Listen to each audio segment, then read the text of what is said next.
I'm going to talk about the core economics for a select service hotel. This is going to be true for most hotels, but I think there's a couple of reasons why we should talk about select service. One is they're the most common. By far, in terms of just key counts, most people are going to stay at select service hotels, and also invest in them rather than at a luxury, which are just more rare. And then the other reason is luxury hotels can vary widely between the hotel. Right? It's a much different model if you're in the Ritz-Carlton in DC, which is a luxury hotel, but has it's not as cyclical maybe as a luxury hotel, out on the beach in Florida where, during certain seasons, it's empty, right?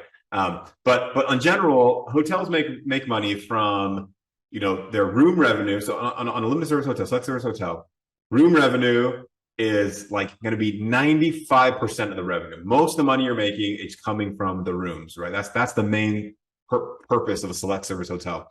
And you're going to make, let's say if you make 2 million from the rooms, the other pieces that you make money from are fairly small. It's going to be, you can rent out the boardroom, you sell movies that you go buy for $20 a movie. You can buy a movie, and then also you might make some from the market, and then maybe some attrition revenue and certain things like that are kind of more on the financial engineering side. But in reality, 96% of your cash is coming from renting out those rooms.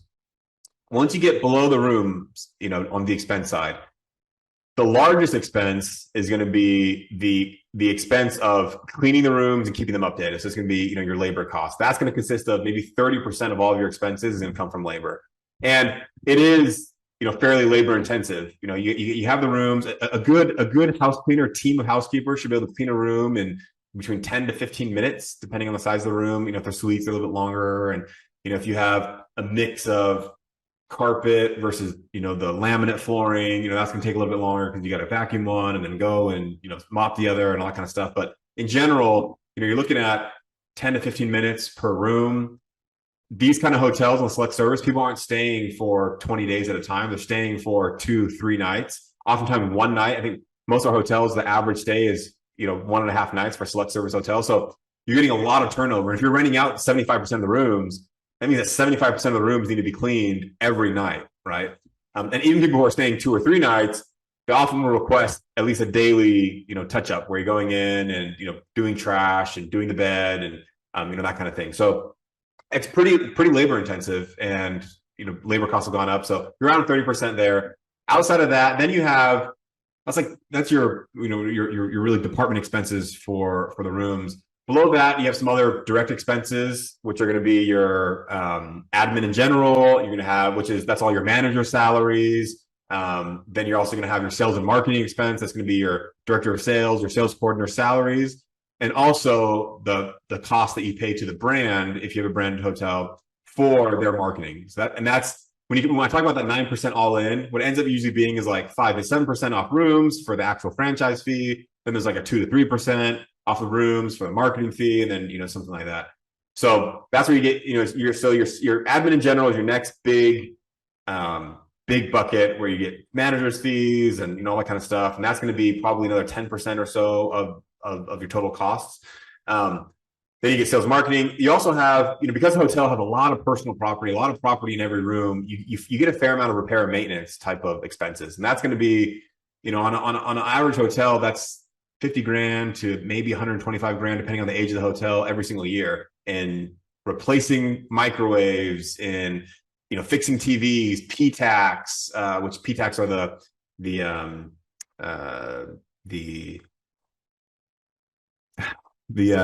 air condition that in the wall. That's kind of repairs, maintenance. You might think of it as CapEx, and like on the apartment side, might call it CapEx, but that's a fairly significant cost that you're replacing a bunch of these kind of things. That's carpet, that's walls get scuffed up or have to get, there's a leak somewhere, and these people are not necessarily easy on hotels. Elevators are constantly getting, tweaked up on, and so that's another cost that we see. It's fairly large. Then obviously your utility cost is going to be below that. That's, maybe depends on the hotel, depends where you're at. That's probably only going to be between maybe 3-4% of total, top line revenue. It's not a huge cost. Then that's all the direct expenses to operate the hotel. Then below that, you get your fees, franchise fee and management fee. So those are the next two big ones. Franchise fee, again, is going to be anywhere between maybe 5 to 7% of top line revenue. Management fees typically going to be 3%. That's pretty industry standard, 3% of rooms revenue. Mostly, sometimes you'll see it on total revenue, but typically it's going to be off rooms revenue as well. Then you get those ones. So now, before you go to the fixed charges, you're probably sitting at about 50% or so of EBITDA. Then now below that, you have your classic property taxes, property insurance, and then you have a reserve for replacement. So property taxes, property insurance, that's I think pretty common. Again, depending on where you're at, and things like that. Hotels have slightly higher property insurance, than a normal commercial building because you have other types of guests that are coming in transient. So there's certain types of insurance that we're being covered for that you may not if you just owned a Starbucks or something like that. The reserve for replacement is actually something that is mandated by the franchises. It's usually between 3 to 4% of top line revenue, and it's just a reserve that they require you to take out from your budget and keep aside for when your property improvement plan comes up again in whatever. Usually it's on a 7 to 14 year cycle. So because what the hotel franchise doesn't want, they say, hey, look, we don't want to be in a scenario where 7 years now down the road you want to renew your license with us, or you have a Marriott that hasn't been renovated in 7 years, and we go and say, hey, now you got to replace all the beds, all the carpet, all the TVs, you got to do all the case goods, soft goods, and now you don't have any money for it, and now we're in a bind. So as part of your franchise agreement, when you sign it with Marriott, Hilton, whoever else, basically all of them have it. They require you to reserve somewhere between 3 to 4% as common of your revenue, and just put it aside, escrow it basically, so that when that time comes, you have the cash set aside. That's basically all the big fixed expenses and how the P&L would look like if you're looking at a hotel. Usually, what ends up happening is then on the profit margin, you're looking at on an extended stay hotel, it's going to be in the low to mid 40% flow through, and on a select service, it might be in the mid to high 30% flow through type of range. Luxury is a very different story, particularly. So they're going to have the same types of groups. The main difference on luxury is there are a couple of things that are going to be unique. One is you're going to have much more revenue sources than just rooms because of all the amenities. So it's not uncommon on a luxury hotel for rooms to only be maybe 70% of the total revenue, and 30 are full, depending on how good the other amenities are and all this kind of stuff. But it's not uncommon to have maybe 30% of the revenue come from really nice restaurant, strong, maybe they have a spa, or they have sometimes they have high-end shopping within the hotel, right? One of our hotels, we have pop-ups from, Louis Vuitton, Gucci, and they come in, and a lot of that drives revenue to the hotel. They also have, typically other types of services that are contracted with the hotel. So you might have, for example, at Disneyland hotels, even if they're not on property, they're not a Disney, owned hotel. All the hotels around there have, these little discounts with Disney that as you sell Disney tickets from your hotel, you get a little cut from it, and you can sell, you get a little bit better deal, and then you get a cut and all that kind of stuff. Sometimes you sell pickup services. Usually shuttles are free, but sometimes you have executive pickup services. A lot of luxury hotels will also have these really nice Cadillacs or Escalades that are available actually for drop off and pickup for a fee, and that's typically not advertised, but most luxury hotels will have that as an option. So you're going to have a lot more different types of revenue streams that are coming in. Those revenue streams vary. A good F&B outlet will do a 30% NOI margin or EBITDA margin, a really good one. Not all of them do that. Some of them barely break even. Some of them lose money, depending on how what they use and how they source and all that kind of stuff. The other area that you're going to see really high in luxury is replacement costs for things are pretty high because of materials you're using. So on a select service hotel, you're basically looking for, you want nice things, but you're looking for cost-effective, budget-friendly laminate and flooring and wallpaper and paint and things like that. On luxury, you might have a chandelier that costs, 45 grand. And if that thing breaks or gets chips or something like that, you got to replace that. Or, inside the bathrooms, you're having additional components. You use separate bathrooms and with more glass and tile, and as those things chip or break or the grout, you have to replace those, and so those are going to be higher end materials. But then the big cost for luxury is going to be the labor costs. So labor costs are going to be much higher. I mean, on an order of magnitude, maybe 2 to 3 times higher as a percentage of revenue than in a select service hotel. Because on a 200-room hotel, you might have 100 staff, right? 150 staff. Now, maybe not all full time, but a significant portion of that will be full time. And so you're going to have just a lot of higher carrying costs. Then there's some other, insurance costs are typically higher because you're insuring, higher value thing and all that kind of stuff that don't necessarily relate to the revenue, that are, call it, don't scale linearly or one for one with revenue. And so but the big difference between, luxury and some is you're going to have multiple revenue streams that outside of just rooms through the amenities. And then you're going to have a lot more costs for the staff. It's going to be much higher staff. And they're typically going to be in areas where they command a higher rate, right? In Park City, Utah, for example, you can't find any locals who are going to who you can pay $15 an hour to work at as even any hourly entry level job.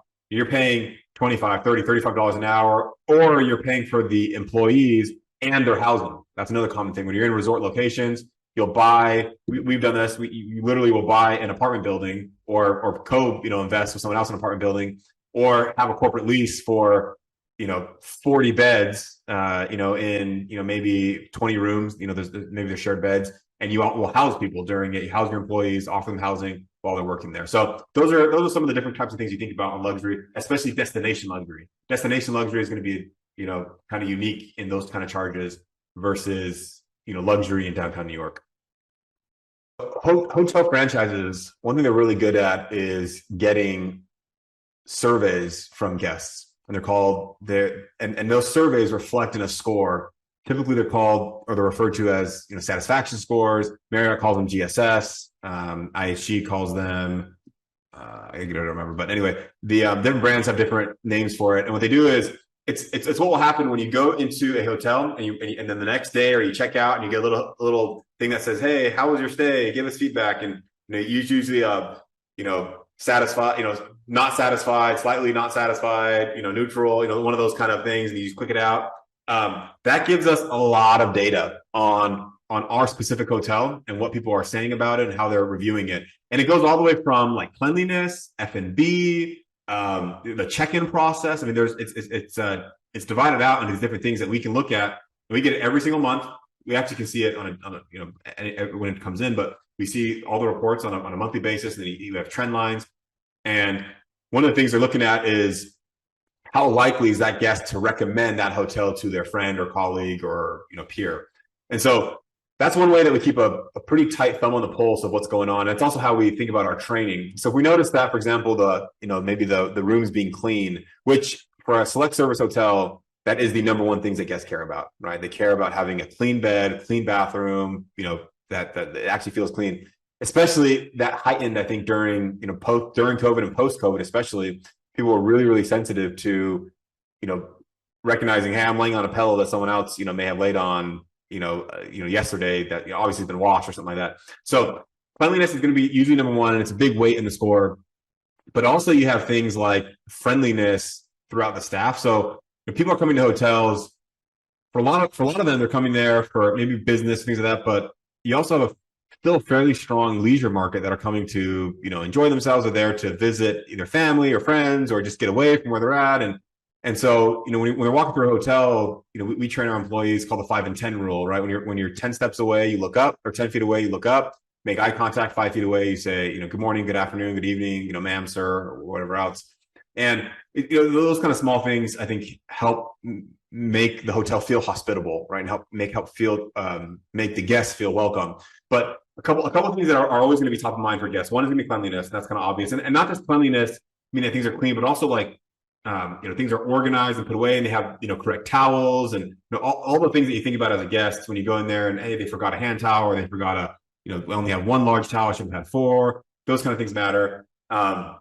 Guests also care a lot about the breakfast in the morning for select service hotels. That's a huge, it's why a lot of them will stay at some of those hotels over other hotels. They know that, hey, I'm going to stay here 3 or 4 nights, and I'm getting free breakfast. And I might save $30 or $40 just from, not having to go to Denny's in the morning. And so the breakfast should be, prepared on time, obviously, but also hot. The things that are hot, the hot items typically you might have sausage or bacon and eggs, and toast and some other things, in addition to maybe some grab and go cold items, cereals, yogurts, those kind of things. But the F&B score, which is for a select service hotel, typically just a hot breakfast, and then the cleanliness matters a lot. Those are the top two. Right below that is going to be the elite appreciation type of number, which is especially when people are diehard Marriott, Hilton, IHG, Wyndham, wherever they are. When you're behind that desk and you check someone in, you can see their status, right? So when I check someone in, I see if they're a Bonvoy Elite or a Marriott, or Hilton Premier Silver or whatever else it is. And the whole reason why those brands create those things are for people to have the benefits for it. And so one of those benefits is not just recognizing it, but also asking them, how they want to use their points and checking them in. You check someone in who's a loyalty member a little bit differently than the way you do someone who's a non-loyalty member. And so showing that appreciation is really important, because a lot of people go to these hotels. They've been going to them for 20 years. They build up all these points. They love going to this thing, and you want to show them that, hey, we care about that, and we hope you come back to our hotel. Those are really the big. Cleanliness follows shortly by F&B. And then after that, we actually do notice a pretty big jump in the appreciation and loyalty program type of members that directly affects their scores that they give the hotel. I think all of us who have points, right, and any, whether it's airplane points or anything else, for every dollar we spend, we get some amount of points back, right? I mean, we earn these points for staying nights. And the point of that is that you can use those points from a buyer perspective as a consumer. You can use those points as basically cash to buy things in the future without actually having to pay for it, right? So let's say you've had, 100,000 points, and, when you look on your app, you click, hey, I want to pay with points. And instead of showing you, hey, this thing is, $100 a night, it says, hey, this is 20,000 points a night. And you say, okay, great. And different hotels have different point values or point costs to stay there. And so as a buyer, all you're looking at mostly is, okay, do I want to stay at that hotel? And then how much does it cost the points? How many nights can I stay there off my points? And maybe I pay somewhere between my points and my, card, right? That's the typical buyer consumer journey. From the ownership side, it's a little bit different. From the ownership side, we basically subsidize that program, not Marriott or Hilton or the brands. So from the owner side, when you pay with points, let's say we normally would sell that hotel for $100 a night, and it's equivalent on your side is 20,000 points. When you pay 20,000 points to book that hotel, I'm not getting $100 for that room. Marriott or Hilton or any of the brands are not paying me kind of the similar cost of what it is. It's actually, you get, and there's a certain percentage, and it kind of changes along the way and other things. But basically, let's say I get 1/5 of that. Let's say instead of $100 a night, when you pay points, let's say I'm getting actually $25 a night. However, that mix changes once I hit a certain percentage occupancy. So let's say I make 25% of that room night as the owner of the hotel. So instead of $100, I'm getting $25 when you stay at my hotel with paying points. But let's say once I get to, and it differs on the hotels and some other things, but let's say now I get to 85% occupancy. For every room I book above 85% occupancy, I get the full $100. So there's an operational thing that you're going on. You're looking at it for the night, and you're thinking, hey, we're at 84%, right? We're at 84%. The next person who walks in now, I get to redeem all those points for, I might charge a little bit less. I might bring our rate down from 6 p.m. to midnight to get some additional walk-ins or people looking at their app real quick. Hey, I'm going to book it. And on a small room hotel, on an 82-room hotel, like every room is more than 1%, right? So booking even 1 or 2 rooms is 4% maybe, or 2%. And so getting an extra 3 walk-ins might bump you an extra 5-6%. Now you're getting, instead of $25, you're getting the $100, and they're redeeming all the Bonvoy points. Typically, it's not just everyone who walks in after that, but it's now, once you hit that threshold, anyone who's booked with those loyalty points is now being redeemed at the higher rate. And so there's kind of a revenue management and occupancy management on a daily basis that goes on as we think about points and things like that. I will say that the point system, people ask me this all the time on, hey, can I earn more points doing this or that? That one's also extremely complicated. Even Marriott guys who've been there for years and years and years, I'm like, do I earn more points doing this? Plus, do I book it as a group, and then I do a point system and this and that.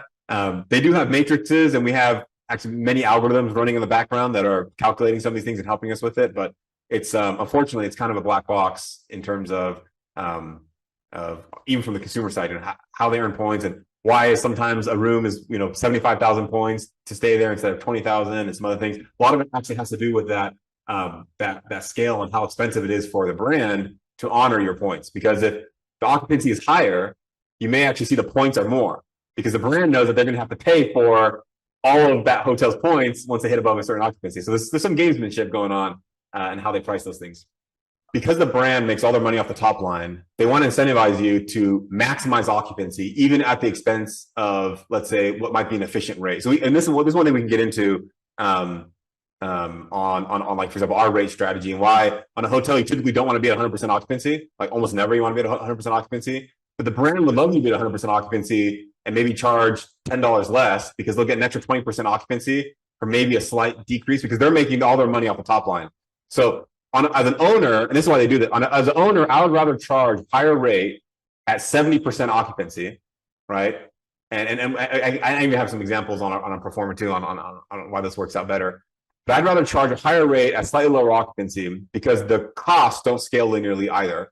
The amount of cost to have that amount of turnover, even that additional 20-25% on that last fall from 75% occupancy to 100% occupancy is going to be higher than the revenue that I'll make from it. And so the brand wants that though. The brand wants to incentivize you to fill the hotel up.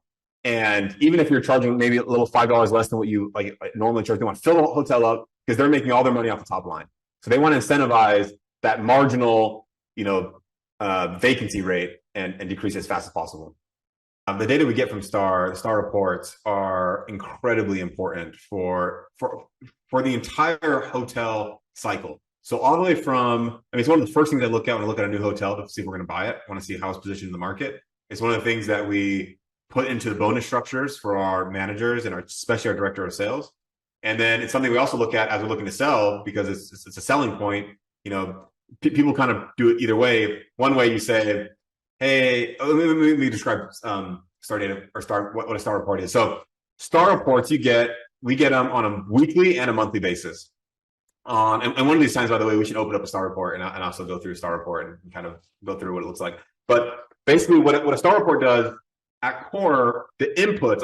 I'll describe the inputs briefly. The inputs are it's your hotel plus let's call it 10 other hotels. It's not as many, 6 other hotels. All right, so it's your hotel plus 6 other hotels. And the other 6 other hotels are hotels that are comparable hotels. So usually that means within the same type of brand, right? You're not going to compare a Ritz-Carlton to a Fairfield. And they're typically in the same geography. Although when you get into luxury, it's not necessarily the same geography. It's actually one of the things that we do that we typically push when we go to a luxury hotel. We've gone to luxury hotels and they just picked all the ones in the geography. And we thought, well, if you're thinking about it as a true competitive set, these other hotels that are your true competitors, it makes sense for a limited service, select service because people are really geographically bound to go to some area. So, they're not going to be comparing a Dallas hotel to a Houston hotel because they want to stay in Dallas, right? But when it comes to luxury, especially luxury destination hotels, our way of thinking, which is unique, is that we probably should have comp set within our comp set, or even a separate comp set. You can have multiple comp sets of other places that people are choosing between when they're coming to our hotel. So if I'm in Utah and if I have we have a mountain resort in Utah, when people are thinking, I want to go skiing and I want to do a skiing vacation, it's not just that they're looking at Utah and Park City, although a lot of times those hotels will just pick the ones in Park City. Yes, those are competitors, but at least one of our comp sets or one of the hotels in our comp set should be Colorado, right? It should be Wyoming, it should be Montana, it should be maybe these other types of places that when a corporate person says, hey, get us a mountain ski resort, or a family says, hey, I'm going on a ski vacation, where else are they going, right? So that's versus, making sure you have the right comp set and how we think about comp sets. But then the other data that we get, or this is the other input that comes to Star, and I'll talk about the data that we get from Star, is for all those hotels in the comp set, you get how much their ADR, average daily rate, how much they charge per day. So on the weekly, even shows it, Monday, Tuesday, Wednesday, Thursday, Friday. On the monthly, it shows you even by day of the week and then every day for that week, and then aggregated, on a monthly, 3-month, 6-month, trailing 12-month basis. So you get what they charged. You don't get it per hotel. You get it on an aggregate basis. So I can't tell you in my comp set, hey, I have 6 hotels in my comp set, and it doesn't tell me, hey, hotel number 1 charge this, hotel number 2. It averages them, and it shows you what hotels are charging the average daily rate per day, their occupancy as a percentage, and then their RevPAR. RevPAR is revenue per available room. the easy formula for that is you multiply your ADR by your occupancy and you get your RevPAR. So for example, the difference between if you're at 100% occupancy and you're charging $100 a night, then you have $100 RevPAR. If you have, let's say you're charging $100 a night, that's your average daily rate, but you're at 50% occupancy, then your RevPAR is $50. So that's how you get those numbers. So you get those numbers, and you get those numbers for your own hotel, and then you get the numbers for the rest of your competitive set as an average. And then it shows you how your hotel compares against those other hotels in each one of those metrics on an index basis. So 100 on the index would be that you're exactly the same with every hotel. So if the other hotels are charging $100 and I'm charging $150, my index is 1.5 or 150. And you see that for each one of the metrics. And then it also shows some other interesting data points, which is as of last year versus this year, how much did your number change versus the other hotels' numbers change? And then also how much did your index change versus the other index change? So you can see some really interesting things there from looking at the star. One of them being basically who has the market share, right? Who is really the one that's driving, or how are you versus the competitive set in comparison for market share? If I'm getting $175 or 75 index RevPAR and everyone else is getting $100 RevPAR, I'm getting $175, then I know that I'm blowing away the comp set. And maybe that you start looking at why is that, right? Are the other hotels older? Have they not done a property improvement plan, a PIP, a renovation recently? Are they at maybe they're a competitive set, but they're less easy to get to because they're across the street, off the freeway, in kind of a weird place. And so you look at all those things, and it matters a lot to the employees, because on the employee side, we'll often peg certain bonus incentives, bonus structures to the star report, because the star report is meant to create basically mostly identical hotels that are basically similarly positioned.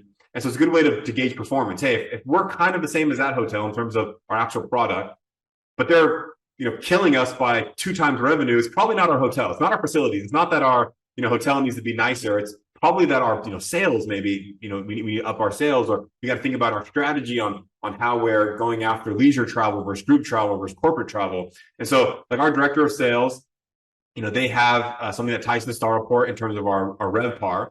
And you also have within the star reports, you also have additional little things which will show reports on how your hotel competes with other hotels within the revenue side. How much leisure travel you have versus other hotels, and how much group business, and how much government contracted business or non, those kind of things also we have. So we can really see how our sales efforts, how are our top line efforts. It talks nothing about bottom line, so it's all top line metrics.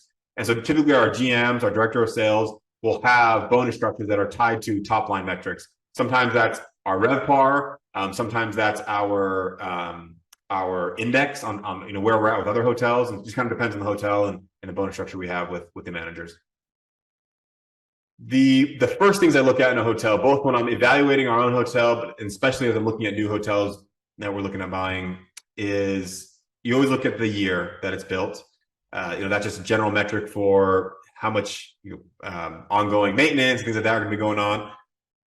Another big, obviously, and a kind of obvious one is the key count. The key count is really, really important, because we're looking at the key count in relation to the metrics that come up on the star report, which is occupancy, average daily rate, and RevPAR. So we've seen hotels. I just looked at one and passed on it.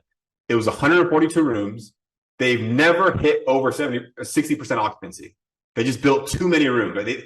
And you look at the market, and they're trailing the market in occupancy and RevPAR, but not in ADR. So they're charging what everyone else is charging for the rooms, but they just have too many dang rooms in that market. All the other hotels are at 100 rooms, 80 rooms, and someone came along and built 142 rooms. There's only so much you can do to fill 142 rooms, for the hotel than another one. So I look at the star report, but I particularly look at the index on the star report. Where is the hotel situated versus other hotels? So the index will look at it, and I'll look on the RevPAR, I look at the ADR and occupancy, because I'm looking for, do we have the right revenue management strategy? It's really, really common for multifamily guys and girls to get into the hotel space and treat hotels like short-term leases and apartments. And usually what that means is their occupancy is way higher than everyone else, right? Like 95%, 97% occupancy.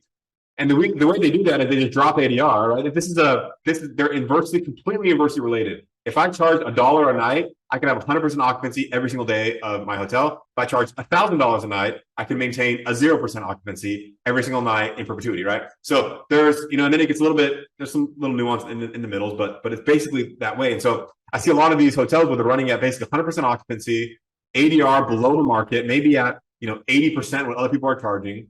Their RevPAR might be equal though. So this is where RevPAR is can sometimes be misleading in that their RevPAR, because their occupancy is higher than everyone and their ADR is lower than everyone, the RevPAR is probably still right around where everyone else is. But if you were to look at another number, which does not show up on the STAR report, but which we track very, very closely, is the NOI par. It's net operating income per available room. The reason you look at that is, first of all you care about as an owner is really the profit, right? If we could charge $2 million a night for 2 nights and they shut down the hotel, like that would be fantastic, but you can't do it.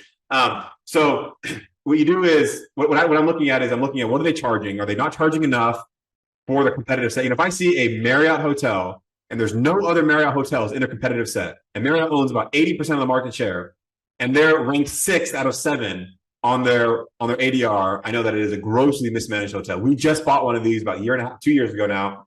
It was the only Marriott hotel in the entire competitive set. It was competing against Best Western, Motel 6, La Quinta, just not quite the Marriott standard. We bought it. They were charging about $100 a night, running 80% occupancy. We went from $100 a night to $180 a night in 3 months and maintained like 73, 74% occupancy. It was just the same people stayed and they had all the Marriott stuff. They weren't willing to leave because they had all their corporate accounts and everything with Marriott. And some of these were actually like bigger law firm groups, which, the difference between $100, $180 a night for a multi-billion-dollar law firm is nothing when they're used to litigating in New York where they're paying $500 a night. So they stayed with us. We drove revenue by 60% within the course of 8 months, 12 months. And so those are the big metrics you're looking at, though. The index, specifically how is their ADR and occupancy looking like with the rest of the hotel? How old is it? Also, when the franchise was signed and how much longer they have in the franchise. So if you only have 2 years left in the franchise and you're talking to the franchise and they're not going to renew it, the value of that hotel just plummeted 30%, right? Or more, right? And so you're looking at those kind of things. A lot of what you're looking at when you get deeper than that depends on your business plan, right? If you're planning on adding rooms, then you're going to start looking at entitlements and zoning and all the other kind of things in the land and any easements that might, come across that might muck up things. But the big things I'm looking at are when it was built, its key count, its STAR report, and then obviously it's financials